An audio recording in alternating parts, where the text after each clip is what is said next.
nagiging maingat ngayon ang Department of Justice sa paghahain ng kaso sa ikalawang batch ng mga mababatas na di umano'y dawi sa 10 billion pork barrel scam. Para sa detalye, balitaan mo kami Joseph Parapina. 6 na whistleblowers ang iharap ng Department of Justice sa nakatakdang pagdinig bukas ng Blue Ribbon Committee ng Senado. Ito ang pagtiyak ni DOJ Secretary Leila de Lima sa tanong na makatutulong pa ba kung iharap muli ang mga ito.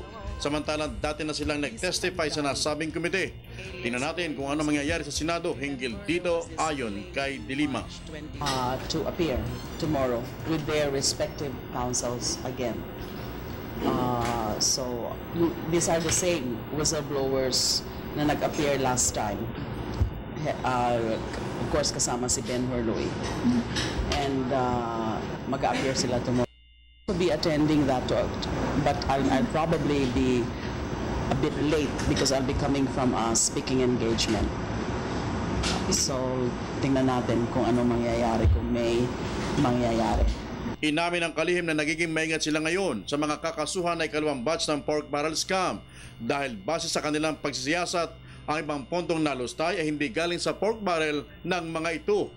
Dinagdag din ng kalihim na 3 ahensya din ng pamahalaan ang lumalabas na nagamit na pinagpadaanan ng pondo bago mapunta sa mga illegal na NGOs ni Janet Lim Napoles.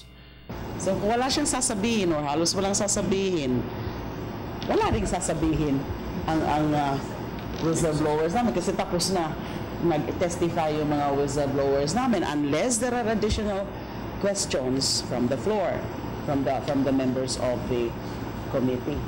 Para sa Telebisyon ng Bayan, ako si Joseph Parapina.